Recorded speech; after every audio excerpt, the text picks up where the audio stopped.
역사신학에서도 말했지만 역사신학은 항상 역사신학 자체도 주어가 인간입니다. 칼빈이 종교개혁을 했다. 루터가 했다. 또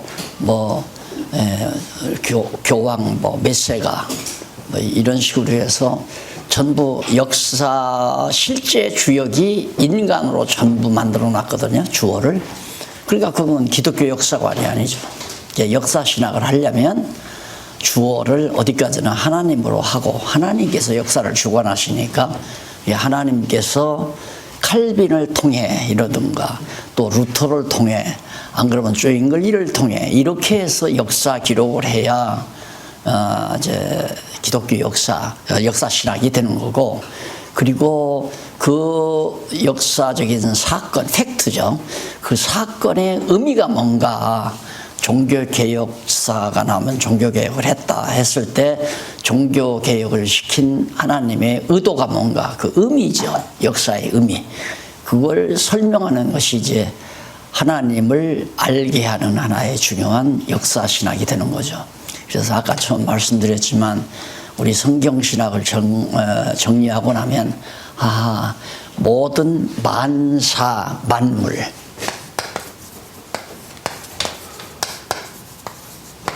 만사 만물이죠. 만물, 모든 일이나 만 가지 일이나 만 가지 모든 물질, 만사 일이나 물질, 그러니까 만사 만물을 다 하나님이 주관하신다 했을 때, 만사를 주관하시면 역사를 주관한다는 얘기 아니에요. 만사를 주관한다는, 만물을 주관한다는 것은 우주 운행과 생성, 모든 생물의 생성 다 하나님이 주관하신다는 거고, 하나님이 하신다. 그래서 우리가 강론을 공부해 봤지만 강론 중에 구약은 항상 초기만, 창세기 초기만 하나님께서, 주어가 하나님께서 나오죠. 그리고 조금 지나가면 2, 3장 지나가면 여호와께서, 이게 계속 구약 성경 다 이제 그 강론할 때까지 주어가 여호와 하나님으로 그렇게 딱 정의가 돼요. 신약에 딱 건너오면 복음서는, 사복음서는 예수께서 이렇게 나오죠. 예수께서.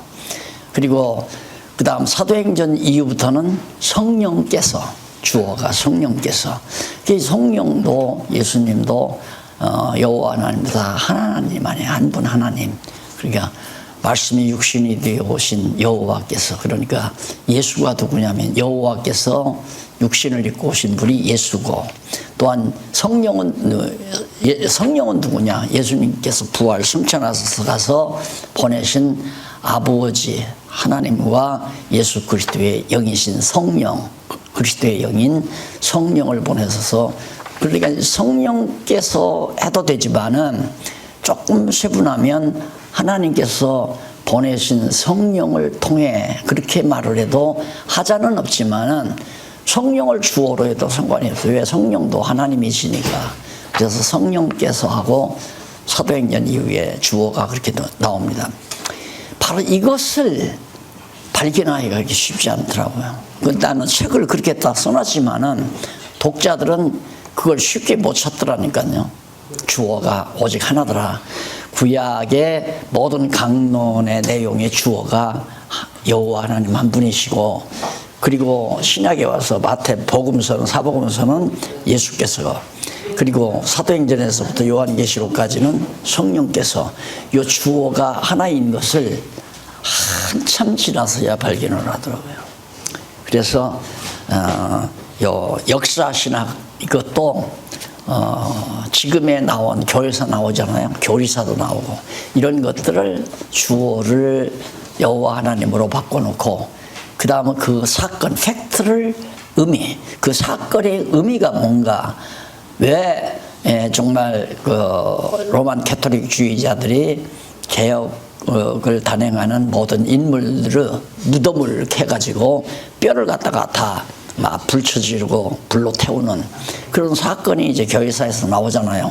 그럼 그렇게 잔인하게끔 하나님께서 그 당시에 로만 캐토릭주의자들로 하여금 하게 하신 이유가 뭔가, 그런 것들을 이제 구체적으로 밝혀나가는 것이 교회사의 깊이가 있는 거죠. 자, 그러면 이해가 안 가잖아요. 하나님이 살아계신데 어떻게 바르게 성경대로 회복했다고 하는 개혁자들의 무덤을 캐가지고 그 뼈들까지라도 전부 가서 불을 태우는 그런 잔인무도한 로만 캐토릭주의자들의 만행, 이게 이해가 안 간단 말입니다. 그럼 뭐에서 우리가 찾아볼 수 있느냐면, 하나님께서 정말 에덴 동산에서도 마귀를 통해서 타락하게 해가지고 이 고통을 인류로 하여금 겪게 만들잖아요. 또 뿐만 아니라 요셉이 아무런 죄도 없는데 팔려가서 종로로 하게 하고 결국은 감옥 생활까지 하게 만드시고, 이런 모두가 다 하나님의 능력을 깨달아 알고 여호와 경외케 하시라는 하나님의 섭리죠. 그렇게 잔인무도하게 행동을 했어도 결국은 하나님의 교회는 개혁이 돼서, 개혁교회가 500년 동안 이어오는 것이 어떤 유명한 선교사들의 공로도 아니고 업적도 아니고, 오직 하나님께서 하나님의 당신의 능력을 계시하기 위해, 알게 하기 위해서 아주 완악하고, 그때는 완전히 사법권까지, 로만 캐토릭이 사법구교가 사법권까지 지고 있잖아요. 사람 죽이니까요.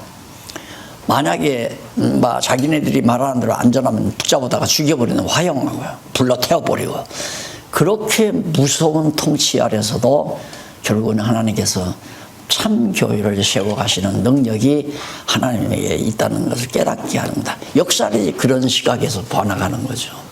그러니까 하나님께서는 큰 힘이 있을 때는 힘을 죽여요. 인간적으로 볼 때, 인간 역사에서 힘이 있다 하면 그걸 죽여요. 왜? 힘있게 해서 일을 이루어지면 그건 자기가 했다고 그러니까. 그러니까 하나님께서 힘 있는 것을 꺾어버리고 힘없는 자, 약한 자를 들어서 강한 자를 부끄럽게 해야만이 하나님의 능력 드러나잖아요. 그것이 하나님의 섭리니까 그런 섭리의 원리 따라서 역사를 해석해 나가야죠. 기독교 역사신학이라고 하는 것도 결국 하나님을 증거하는 것이지, 사건 자체 몇 년도에 누가 뭐라고, 몇 년도에 누가 뭐라고, 이걸 기록하는 것이 역사신학이 아니다. 그게 아주 미숙한 거죠. 그러니까 우리가 신학교에 가서 그 비싼 등록금 내고 4년 내지 7, 8년 동안 고생했던 거, 다 별것도 아닌 거, 다 미숙한 거, 그 돈 내고 다 공부해 온 거란 말입니다.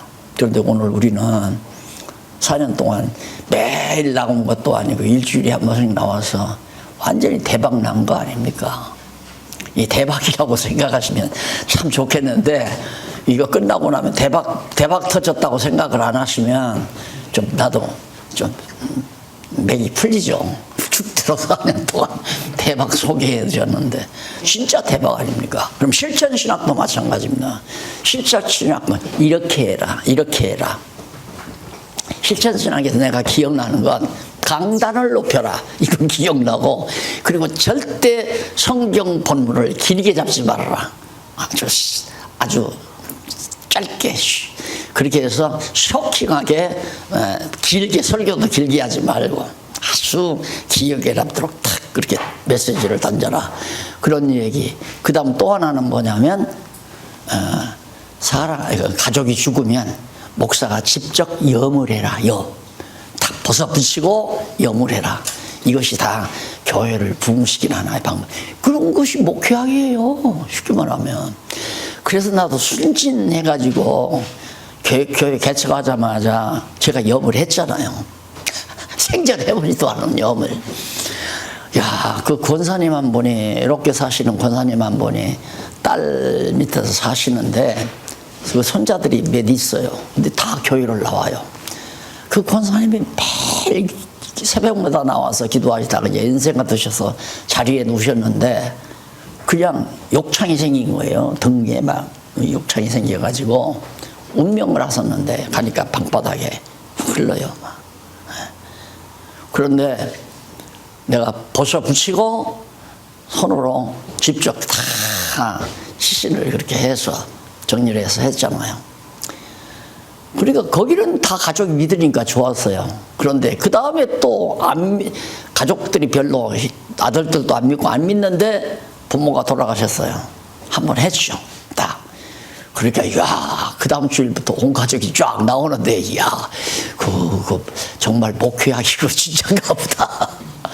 그렇게 해가지고 했는데 그 다음 한 6개월쯤 지나니까 안 나와요.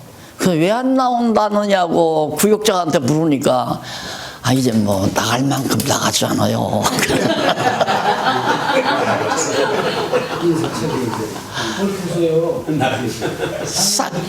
싹 걷어버렸어요. 그럼 뭐 잠깐 연마 한번 해줬는데 6개월 동안 나가줬으면 됐지. 뭘 더 나오라고 그러나. 효과 오래 갖고 가냐. 그게 이제 목회하기 그렇게 유치하다 말입니다. 말도 아니고. 이게 목회는 누가 하냐면 이것도 마찬가지예요. 하나님께서 목회를 하는 거지. 하나님께서 창세전에 예정자 구원시키기로 예정된 자들을 때가 되면 하나님이 불러내잖아요. 뱃속에서 불러낼 수도 있고 안 그러면 태어나서 처음부터 태어날 때부터 부를 수도 있고 그 다음 한참 성장해서 10살 때 부를 수도 있고 아니면 30살이 돼서야 부를 수도 있고 안 그러면 병원에서 운명하기 직전에 그때 부를 수도 있고 그 하나님이 그렇게 다 택한 백성들을 불러서 구원시키기 때문에 목회를 목사가 하는 게 아니라 하나님께서 성령 감동을 통해서 역사하시는 거란 말입니다. 그러니까 하나님께서 했다고 해도 되고 오늘 우리 신약교회 시대는 성령께서 택한 백성들을 감동시켜 귀를 열어 듣게 하시고 그럼 예를 들어서 하나님께서 목사님들에게 어디 가서 전도할 마음이 생겨요. 또 그런 기회가 오면 가서 전한단 말입니다. 전하면 택한 백성은 귀를 열어서 듣게 해요. 그게 바로 귀 있는 자는 들으라 그 말 아니에요. 택함 받지 아니하는 자는 아이고 노가리 한다. 이게 완전히 그냥 목사 비난하는 거죠. 돈 달라고 저렇게 애원하는구나 이렇게 보기도 하고 아주 고약스럽다니까 인간이. 그러니까 내가 어머니 이렇게 영매 주니까 우리 교회 나오라고 저러는구나. 그러니까 몇 달 나가주자 해서 온 가족들이 모여서 사기해서 나온 거예요. 그러니까 그건 아니에요. 그래서 목회학도 지금 현재 신학교에서 배우는 목회학은 아닌 거예요. 그건 아니란 말입니다. 이게 다 쉬운 거, 쉽고 간단한 건데 이런 것들을 참 인간적으로 완전히 상식적으로 만들어 놓고 이것이 진리라고 해서 신학교 세워가지고 간판 걸어놓고 학생들을 모집해서 돈 받고 다 가르쳐서 졸업장 하나 주고 가서 그 다음 당신들 우리 졸업장 교사에 당신들이 위에다 손 눌러 안수해 그럼 목사 되는 거 아니에요. 이게 얼마나 황당한 일들을 지금까지 해왔습니까. 그래서 좀 어떻게 보면 과격하지 않느냐 하지만 아까도 어떤 목사님 그러시네요. 과거 총신대 총장 노릇했던 분이 이번에 만났는데 종교개혁이라고 가지고 교회가 개혁돼야 된다. 교회를 개혁해야 된다고 그러면서 얘기를 하대요. 나도 들었거든요. 그래서 그분하고 식사하면서 내가 아니 박사님 그때 그 총신 재임 시절에 총장 재임 시절에 그때 좀 젊은 학도들에게 깨어날 수 있도록 그렇게 얘기하시지 그때는 한 말씀도 안 하시고 이제 다 퇴임해가지고 이제야 그런 얘기 하시면 어떡합니까? 그러니까 아이고 목사님 그때는 못해요. 그때는 그냥 바로 찍이다 이거야. 그래서 그게 다 알아요. 학자들은 아닌 줄 알아요. 제대로 뭐 외국에 와서 신학 공부하고 오면 이거 지금 우리 한국 교회에 아닌 게 너무 많다. 그래도 그 말을 못해요. 이게 제일 먼저 제가 장안도 대치동에 있을 때입니다. 대치동에 있을 때니까 개척해서 한 10년 이후죠. 그때 이제 서모 교수가 참 화란해서 박사학위 받아가지고 교회신학 박사학위를 받아가지고 왔어요. 한국인으로서는 최초래요. 동양인으로서는 최초래. 그러니까 굉장히 긍지가 있죠. 다 아시네 벌써. 녹음이요 서초로. 그래서 소문을 듣고 내가 초청을 했잖아요. 비록 건물은 새 집이지만은 그래도 몇백 명 모일 때니까 모셔가지고 한번 특강을 해달라고. 이게 오순 신학에 대한 역사적 고찰이라고 하는 주제를 걸고 특강을 해주더라고요. 그래서 다시 말해서 오순절 운동은 아니다 그 말이거든요. 신학적으로 그건 모순이 있다 이런 얘기니까 들을만 했는데, 그분이 오자마자 신학교에서 왜 그분을 모시게 됐냐면, 목사님들 이게 뭡니까 이게, 이제는 우리 주 예수 그리스도의 은혜와 여기서 복이 쏟아진다 이거죠. 이런 식으로 그렇게 가르친다는 거예요. 그 교수가. 야, 그 정말 죽으려고 작정을 낸 양반이지. 야, 대단한 양반이다. 그러면 한번 모셔보자 했더니 개혁적이에요. 이제 화란에서 공부했으니까 다르죠. 완전히 화란이 장로교 본산지 아닙니까? 그래서 이제 참 그분하고 자주 교류를 하려고 마음을 먹었는데, 어느 날 갑자기 딱 개혁신학연구원을 사표를 내고 총신으로 영입해 가더라고요. 대단한 학자니까 총신에서 데려간 거예요. 그게 개혁파에서는, 개혁신학에서는 그걸 놓친 거죠. 데려갔는데 거기 가서는 어림도 없죠. 이 말을 어떻게 해요? 못하고 자꾸 머리가 이미 돌아가는 거예요. 딴 데로. 그럴 수밖에 없어요. 그때가 그분이 나이가 50대 중반쯤, 50대가 넘었는데, 그 나이까지 죽도록 돈만 들여서 공부하고 고생만 했는데, 그 박사학위 받아가지고 한국에 왔으면 이제 먹고 살아야 되잖아요. 근데 거기서 한번 잘리면 끝난단 말입니다. 그렇게 바른 소리 못하는 거죠. 이게 학자들은 다 알아요. 어떻게 뭐가 어떻게 잘못됐다는 것도 알지만 말을 못하는 거죠. 근데 나는 학자가 아니니까 말을 하는 거예요. 죽여봤댔자 날 갖다가 목을 자를 수는 없을 거고, 어차피 나는 살아있는데 이제 내가 말 못할 게 뭐 있어요. 아닌 건 아니다 하고 옳은 건 옳다고 해야죠. 그래서 실천신학의 역사신학이나 주경신학이나 교의신학 모두가 다 간단히 말하면 엉터리다 이 말이에요. 맞잖아요. 다 엉터리예요. 그러면 정말 성경신학 그 소속학군이 뭐냐, 그 소속학군, 성경신학이 어느 학군에 속해 있느냐, 거기 보면 첫 문절에 보면 전통적인 성경신학은 위에서 두 번째로 밝힌 바 있는 주형신학 학군에, 그러니까 이 말은 비브리칼 데올로지, 성경적 신학이라고 하는 박연선 박사가 우리말로 쓴 그 신학은 주경신학에 속해요. 그러니까 성경을 해석하는데 노아 방주를 어떻게 해석해야 되느냐, 노아 홍수를. 그래서 노아 홍수에 대한 구체적인 이론이 쭉 펼쳐지죠.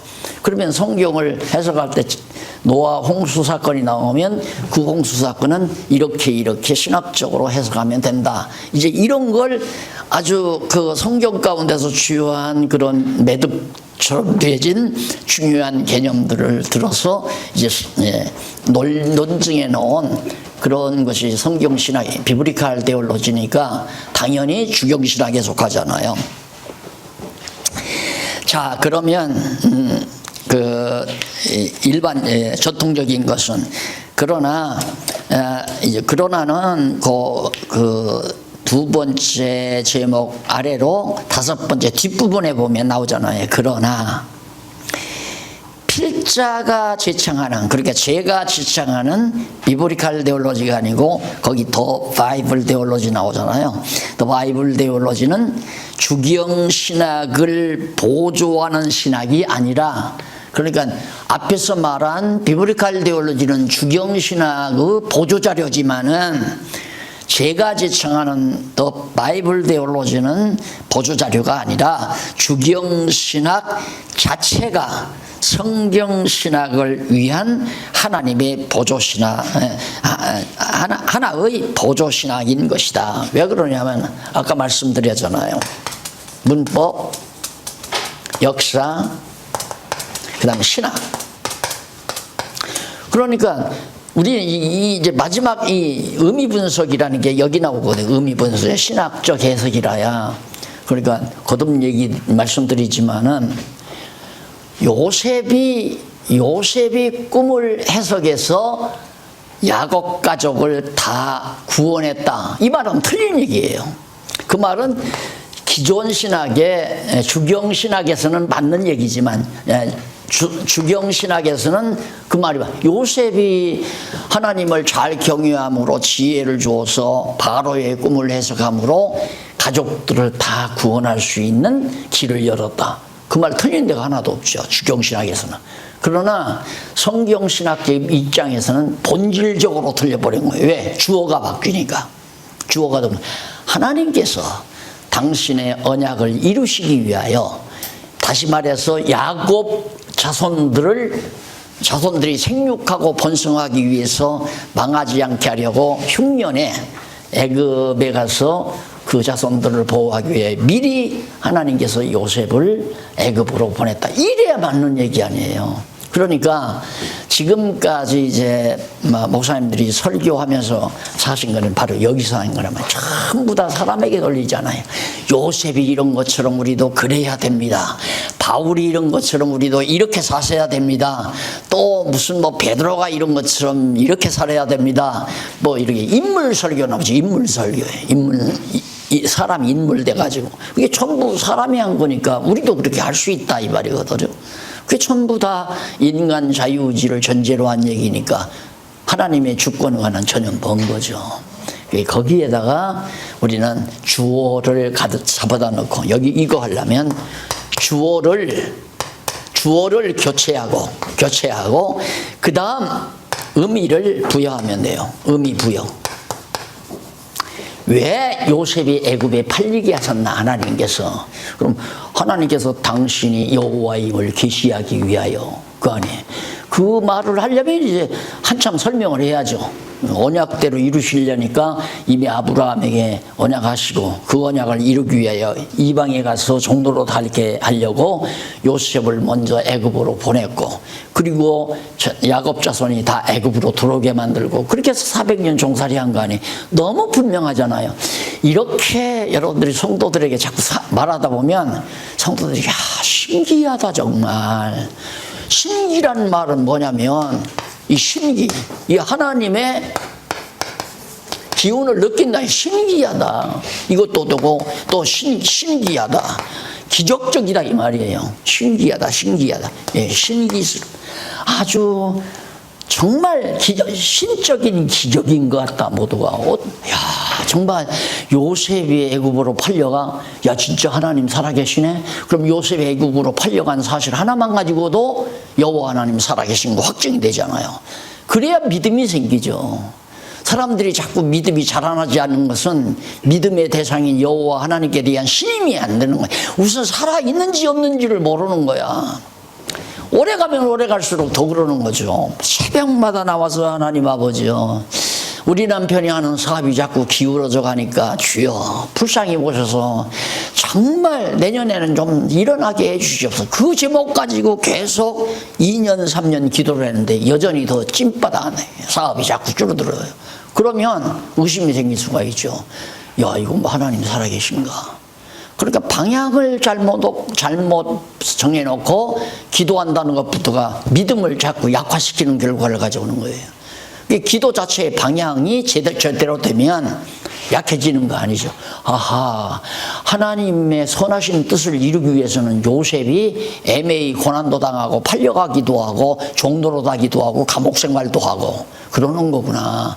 그러니까 하나님께서 정말 당신의 선하신 뜻을 우리에게 두고 우리를 인도해 가실 때 때로는 사업이 망하기도 하고 가업이 기울어지기도 하고 질병이 올 수도 있고 이러니까 해석이 되잖아요.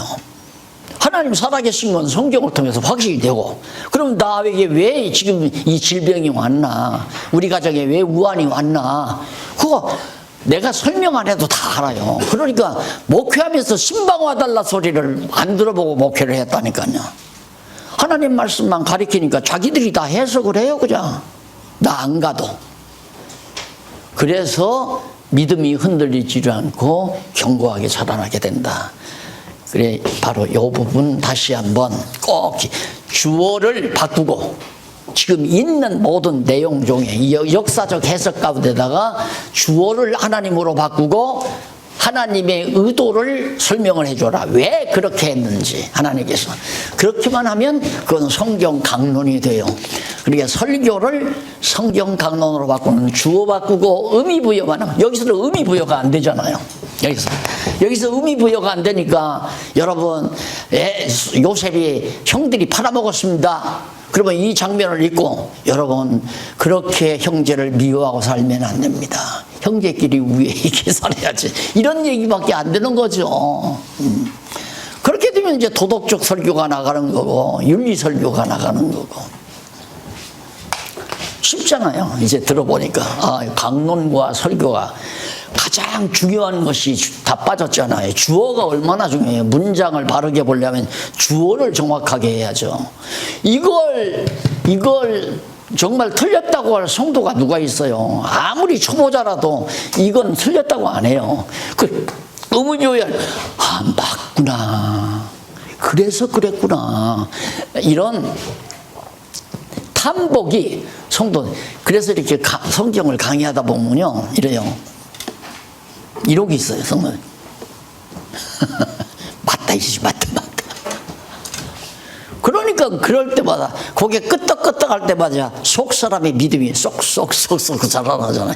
콩나물에 물 주면 콩나물이 아침 저녁 자꾸 자라나듯이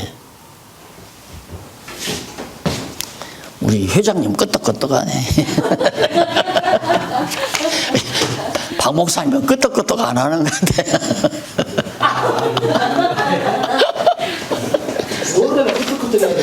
자, 소소각군 아까 말씀드리다가 다시 글로로 갔는데 거기 그러나 저 소소각군 위에서 5째 줄 그러나 필자가 제가 제창하는 바이블 데올로지 성경신학은 주경신학을 보조하는 거다. 그렇지. 이것이 이걸 보조하잖아. 도와준다 이 말입니다. 그러니까 지금 가지고 계시는 주석의 모든 내용 중에 물론 그 주석에 잘못된 주석이 있죠. 근본적으로. 그러나 원어 분석하고 다 해놓은 거 참고가 돼요. 보조가 되는 거죠. 그걸 갖다가 정말 이 중요한 주어와 의미 부여만 하면 성경 강론이 된다. 그 성경 강론을 제가 18권으로 본론 18권으로 딱 써놨잖아요. 아주 꼭 필요한 내용만 이렇게 해서 그 원리를 이렇게만 하시면은 너무 쉽게 정리가 될 겁니다. 그 다음 넘어가서 3번 타분야 신학과의 관계 다른 분야 그러면 성경신학이 주경신학이나 역사신학이나 실천신학과 어떤 관계가 있는가. 첫 번째 교의신학과의 관계. 교의신학과 기존의 교의신학과의 관계는 밑으로 4번째 줄 중간에 나오잖아요. 그러나 교의신학은 어디까지나 주경신학의 결과로 나오는 것이다. 그 이유는 성경이 바르게 해석되어야 바른 신조와 교리가 나올 수밖에 없다. 그러니까 성경이 이렇게 올바르게 해석이 되면 여기서 믿음이 생기잖아요. 믿음. 성경신학을 바르게 이해하면 믿음이 나와요. 믿어져요 그냥. 믿지 말라고 해도 믿어진다니까. 바르게만 되면. 그럼 믿음이 나오면 이걸 믿음의 조항을 신조라고 그래요.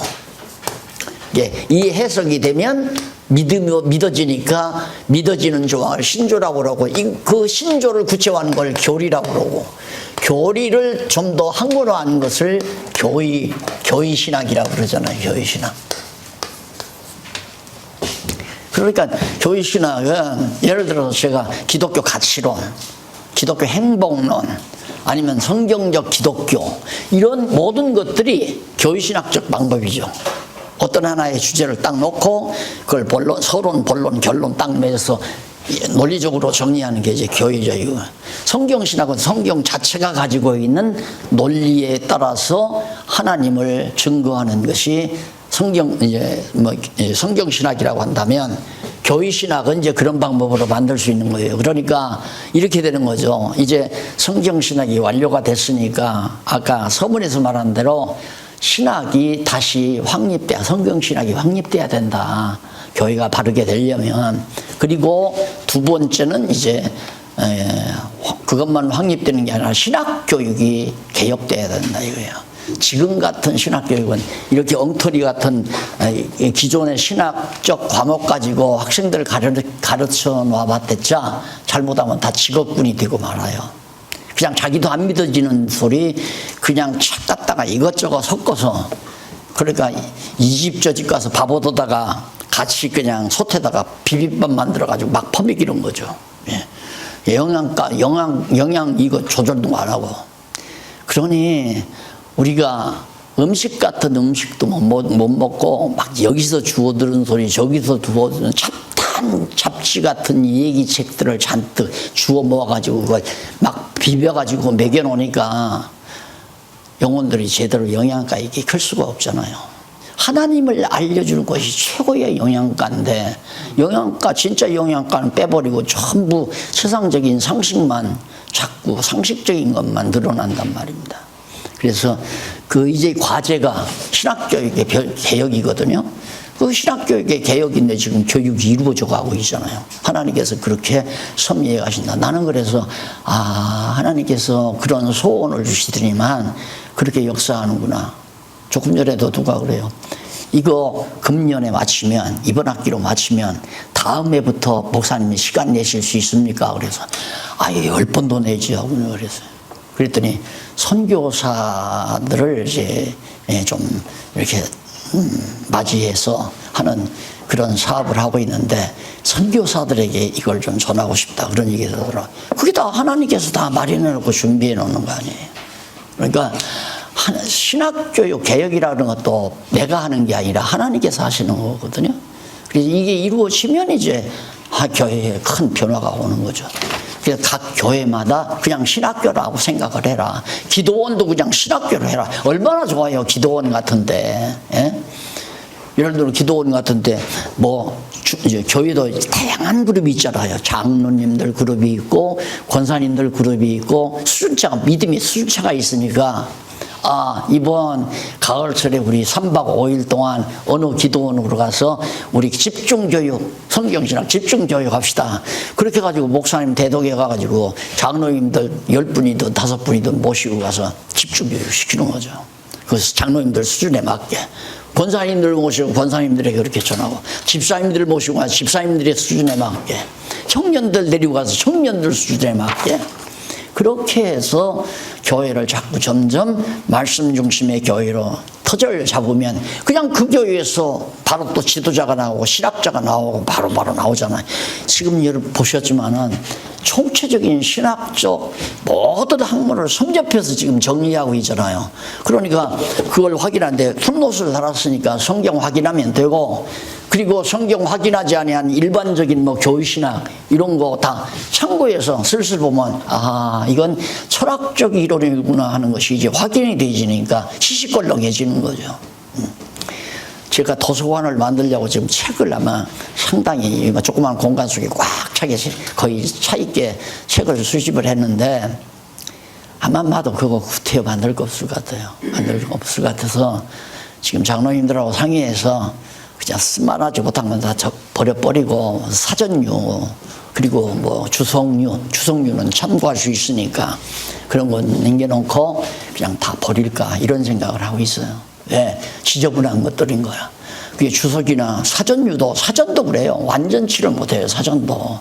이게 하나님의 언어를 인간의 언어로 표현한 건데 인간의 언어로 표현한 걸 그냥 하나님의 언어처럼 그냥 사용해버리니까 이해가 안 가는 거죠. 철학에서 로고스라고 하는 말을 그건 본질, 원리 이런 뜻이거든요. 그런데 성경은 사도 요한이 로고스라고 사용하는 그 요고스 개념을 하나님 개념으로 사용했단 말입니다. 왜? 근원자니까, 근본자니까. 그러니까 하나님으로 사용했으니까 사전에다가 로고스가 무슨 뜻이냐면 하나님이란 뜻도 있다고 써놓아야 되는데 그런 사전이 없잖아요. 그러니까 사전도 참고서에 불과하고 참고할 뿐이고 주석도 마찬가지고 성경에서 올바른 개념을 정립해야 된다는 얘기입니다. 제가 말씀은. 그래서 바로 주경신학과의 관계, 아까 말씀드렸잖아요. 그 밑에 보면 주경신학과의 관계 나오는데, 요거 이제 교의신학은 이렇기 때문에 성경신학을 바로 정말 깨달아가면 교의신학은 자연스럽게 부산물로 얻어진다 이 말이에요. 얼마든지 쓸 수 있죠. 야, 기독교 경제관을 써봐라. 그러면 교의신학적으로 기독교 경제관, 그래, 크리스찬 경제관 이렇게 해서 책을 써도 어떤 일이 나오죠. 아주 깔끔하게 나오잖아요. 이게 경제적인 이론을 섞어가면서 이게 서로가 소통이 되는 언어로 사용해가지고 쓰면, 기독교 경제관이란 하나님의 소유를 하나님 배워가기 위한 하나의 교재로 각각에게 분량 따라 나눠준 거 아닙니까? 어떤 사람에게는 1억짜리 아파트, 어떤 사람에게는 3억짜리 아파트, 어떤 사람에게는 한 달에 50만 원씩, 어떤 사람에게는 한 달에 500만 원씩, 이렇게 각각 하나님이 맡겨준다. 이제 이런 관념으로부터 시작이 되면, 나는 하나님의 청지기로구나. 왜 청지기 시켰을까? 그 일을 하면서 여호와 경유하기를 배우라고. 이제 이런 방법으로 이제 경제학을 쓸 수가 있는 거죠. 예술도 마찬가지고, 인문학도 마찬가지고. 그래서 내가 전도서 같은 건 인문학의 정수라고 그랬잖아요.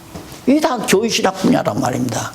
그걸 얼마든지 해나갈 수 있기 때문에 부산물이에요. 성경신학의 부산물, 교의신학은. 그러면 역사신학은 뭐냐? 그것도 마찬가지지요. 역사신학도 하나님께서 성경신학을 통해서 깨닫게 하시는 하나님이 주관해 가시는 일반적인 역사. 그러니까 요한계시록은 예언된 거지만은 실제 사실 역사 일반 각 5대 양육대도 지구상에서 이루어지고 이런 모든 역사는 일반 계시거든요. 그럼 특별 계시가 여호와를 계시하는 내용이라면 일반 계시는 여호와 계시하는 게 아닙니까? 그것도 여호와 계시하는 거예요. 근데 일반 계시로는 못 깨달으니까 정말 아에스 저 두목 저 고약한 놈이 결국에는 나쁜 짓을 하다가 이번에 자포겠다. 신문에 그렇게 나와요. 그러면 맞다. 나는 틀리다. 나는 틀리다고요. 왜? 자기가 그 아에스 두목이 자기가 자포한 게 아니에요. 역사를 주관하시는 하나님께서 바로 이 시대에 여호와 경유하기를 택한 백성들로 하여금 깨달아 알게 하기 위해서 그로 하여금 자폭에서 죽게 하셨다. 이 정확한 문장 아닙니까? 이렇게 역사를 보고 나가야. 갑자기 친구놈이 돈 500만 원 빌려달라고 해서 믿고 빌려줬더니만 이 자식이 그냥 먹고 튀어버리고 말았다 이거야. 온데간데도 없이 연락도 없고, 이 새끼 나쁜 놈이다. 배신자 같은 놈, 의리 없는 놈하고 막 골치가 아프고 괴롭고, 500만 원 그거 얼마나 중요한 건데 이렇게 다 쓰려고 준비해 놓은 건데, 그래서 괴로워하고 고통스러워하고 막 분노해하고, 이 새끼 잡히면 콩밥 좀 먹여야지, 이런 악한 생각만 하고 살잖아요. 그런데 역사를 바르게 우리가 해석할 수 있으면, 하나님께서 내게 맡겨놓으신 500만 원을 잠시 친구를 통해서 옮겨가셨다. 그게 욥기에 나오잖아요. 욥에게 재산을 하나님이 많이 맡겨놓더니만 그래도 하나님을 잘 경외하니까 너는 연단을 통해서 더 많이 줄게. 그래서 사단을 통해서 갈대아 사람들로 하여금 재산 다 가져가게, 도둑질해 가게 만들잖아요. 그러니까 욥은 얼마나 해석을 잘해요. 아내가 하나님 저주하고 죽으라니까, 여보, 주신 자도 하나님이시고 가져가신 자도 하나님인데, 분명히 갈대아 사람들이 강도떼들이 와서 가져갔거든요. 양떼들 다 잡아가고 종들도 잡아가고. 그런데 욥은 역사관이 달라요. 하나님께서 내게 맡겨놓으셨다가 하나님이 가져가셨다. 주신 자도 하나님이시요 가져가신 자도 하나님입니다. 갈대아 놈들이 가져갔다고 생각 안 한단 말입니다. 그러니까 친구가 500만 원 떼먹었어도 그 친구 보복하려는 마음이 없죠. 하나님께서 왜 가져가게 하셨을까? 그건 간단하잖아요. 가져가게 하셔야 또 주시면 하나님이 주시는 줄을 깨닫고 경외케 하려고. 그러니까 요백에 값줄 더 줘버리잖아요. 그러니까 배우고 나서 나는 정말 하나님을 귀로만 들었었더니 이제는 내가 눈으로 볼 수 있을 정도로 내 믿음이 한 계단 더 성숙했습니다 하는 얘기죠. 정리되죠? 세상 편안해져요. 그냥 억지로 뭐 그렇게 하려고 내가 말한 대로 억지로 하려고 하는 게 아니라 성경 신학을 통해서 하나님이 어떤 분이신 줄 알고 나면 그냥 그렇게 돼져요. 그래, 그러니까 믿지. 안 그러면 그걸 억지로 어떻게 하겠습니까? 그냥 푸푸하죠. 500만 원 버는데 내가 얼마나 애를 썼는데 이 새끼, 친구놈의 새끼 30년 우정이 이것뿐이냐. 그냥 잠 못 자고 괴로워하고 고통스러워하고 서로 미워하고 반목하고. 그러니까 결국 이 다음에 와도 찾아와도 쉽게 화목을 하는 거죠. 그래, 네가 가져간 게 아니야. 하나님께서 나를 놔두게 하려고 너한테 잠시 옮겨놓은 거지. 너 가져갔다고 해서 네 것 되는 거 아니다. 그게 빌레몬서예요. 빌레몬서 아시죠? 빌레몬이 결국 주인의 사업에 일을 보다가 돈을 횡령했잖아요. 그래서 손해가 나니까 감옥에 집어넣었죠. 빌레몬이 감옥에 들어갔단 말입니다. 근데 감옥 안에서 바울을 만나가지고 돌아섰잖아요. 돌아서서 생각하니까 정말 너무 좋으니까 바울이 빌레몬을 다시 오네시모를 자기 신보 복음 전하는 동역자로 삼고 싶었던 거예요. 그걸 바울이 소개하잖아요. 빌레몬에게 네가 손해난 거 나 안다. 그렇지만 이 오네시모가 이제 마음을 바꿔가지고 복음을 위해서 같이 동역할 그런 동역자니까 너 빌레몬도 나와 하는 복음을 위한 동역자고 오네시모도 과거에는 못돼 너를 손해봤지만은 이도 역시 복음을 위해서 동역자가 될 자니까 네가 용서하고 형제로 받아들여라. 이런 얘기거든요. 동역자로 받아들여라. 만약에 돈 때문에 그렇다면 그 돈 나한테 청구해라. 그러면 나도 너한테 청구할 것이 있다. 내가 돈 한 푼 안 받고 너한테 이 정말 대박 되는 이 복음을 너한테 전했으니까 그 돈 다 대라. 이런 식의 내용이 바로 빌레몬 사람은 나 그거 읽고 정말 너무너무 그러니까 여호와 하나님이 믿어지면요 원수가 없어요. 순간순간 육신의 생각이 돋으면 아이고 나쁜 놈 이놈 새끼 배신자 같은 놈 하다가도 내가 왜 이러지. 그러면 내가 괴롭잖아요. 내가 왜 이렇게 마음이 불안한가. 육신의 소욕이 나게 틈탔구나. 이걸 깨닫는 순간 사르르르 녹아져 버려. 미운 사람도 사라지고 미운 사람도 없어져 버리고 증오심도 원수 갚으려고 하는 그런 마음도 사라져 버리고. 이 대단한 겁니다. 하나님의 말씀의 능력이라는 게 정말 너무너무 놀라워요. 그래서 정말 이런 놀라운 역사가 우리 목사님들을 통해서 한국교회에 좀 정말 번져갔으면 가루그릇에 정말 누룩이 번져가듯이 그렇게 번져갔으면 하는 기도하는 마음으로 여기를 오며 가며 4년을 했습니다. 네. 내가 욕심이 있어서 기도한 것도 아니고 하나님이 하세해 가시는 일을 내가 알기 때문에 그렇게 기도하며 어구간 기도가 하나님 절대 저버리지 않으리라고 생각을 해요. 번져가. 천국이 뭡니까? 가루그릇에 누룩이 들어가서 전 가루를 다 정말 이렇게 누룩으로 번지게 만드는 그게 바로 천국의 비유로 나오잖아요. 실천신학도 마찬가지고요. 실천신학도 이렇게 너희들이 목사 너희가 이렇게 해라 강단을 높여라 무슨 또 막 정말 어떤 목사는 나한테 그러더라고요. 내가 목회하는데 한 수 가리키는 거 뭐냐니까 성도들은 남을 비난 잘한다고 해요. 뭐 그냥 사과 하나 사가지고 한 괴짝 사가지고 오고 뭐 하면은 뭐 기도해 준다고 이제 맞아드리면 앉아서 조곤조곤 맞아드리면 이거 목사님 아무개 집사 때문에 정말 못 살겠어요. 그 집사가 얼마나 나를 욕하고 돌아가는지 몰라요. 그러고 얘기하들랑 거기서 막 그 집사를 책망하지 말고 그래? 나 그 집사 그런 줄 몰랐네. 그 집사 참 나쁜 사람이구만. 이렇게 맞장구를 쳐주라는 거예요. 그러면 좋아한대요. 왜? 자기 편인 줄 알고. 그런데 그 말을 듣고 딱 보니까 당신 사기꾼이구나. 내가 그랬어요. 사기꾼이라. 나는 그렇게 안 해요. 누가 와서 혹시 요즘 그런 사람도 없지만 누가 와서 딴 말 하잖아요. 그러면 사람인데 육신 있는데 다 당연하잖아. 육신 소욕을 가지고 있으니까 순간순간 그런 얘기 할 수 있는 거야. 집사님은 안 그래? 그러면 아무 소리 안 해요. 집사님도 그러잖아. 그러니까 나한테 와서 누구 비난하는 사람이 없어. 가서 얘기해 보랬죠. 뻔하니까. 예. 그러니까 다 사라져가는. 내 말이 맞는 얘기 아닙니까?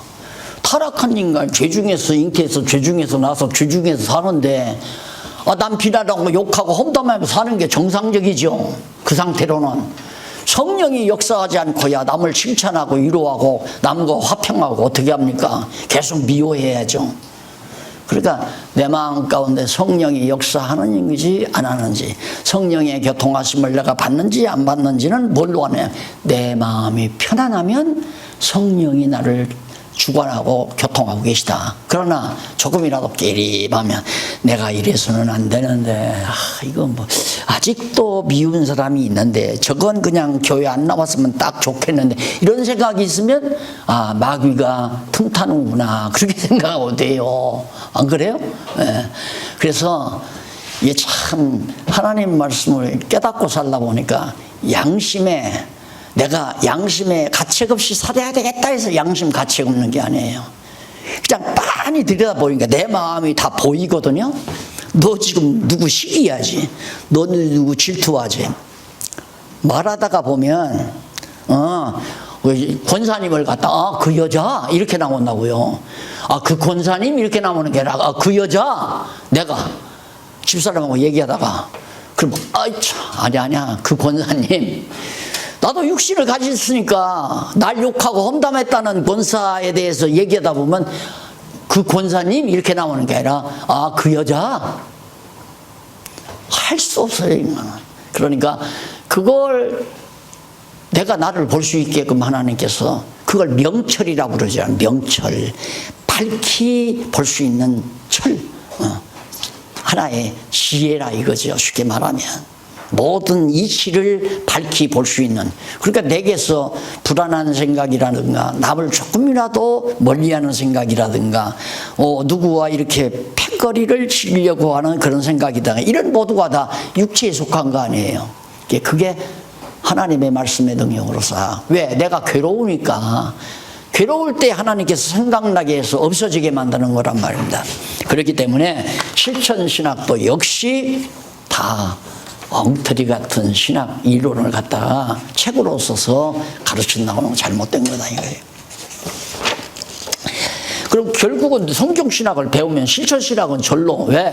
하나님이 하게 하시니까. 실천이라면 하나님이 하게 하시니까 하나님이 하게 하신 대로 해가면 되는 거다. 간단하죠. 그 다음 제3절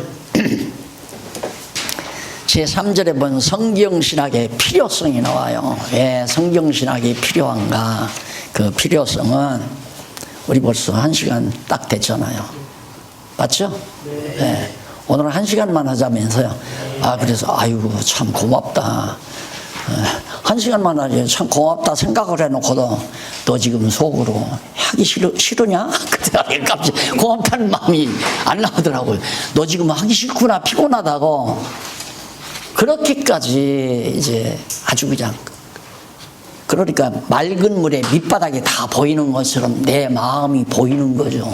너 순간순간 너 게으른 생각 남을 조금이라도 질투하고 경쟁하는 생각 이게 다 보이잖아요. 말씀을 깨닫고 나면 그게 뭘로 보이냐면 마음이 불편하면 아까 말했던 마음이 불편하면 왜 그럴까? 그러면 벌써 육체의 소욕이 되게 틈탔기 때문에 불안하고 마음의 평안이 없고 분노가 일어나고 그다음 점점 얼굴에 혈기가 올라오고. 다음 시간 우리 3절 공부하는데 요 부분 3절 4절 계속 요 부분 좀 미리 잘 읽어보시면 제가 강의를 좀 많이 이제는 방향을 잡으셨으니까 이제는 강의 속도가 조금 빨라집니다. 쭉쭉 빨라지니까 미리 집에서 좀 예습을 하고 오시라고 명령하는 게 아니라 오시면 참 좋겠습니다. 기도하십시다. 자비하신 하나님 아버지, 오늘 또 복된 시간, 참으로 복된 시간을 하나님이 우리 동역자들과 함께 허락해 주셨습니다.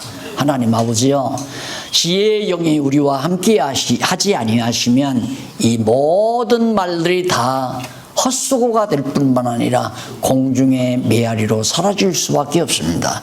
성령께서 우리 각자의 마음을 열게 하시고 기억나게 하시고 또 깨닫게 하소서.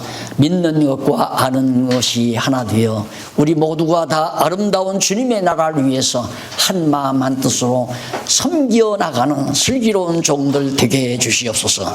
예수님 이름으로 기도드립니다.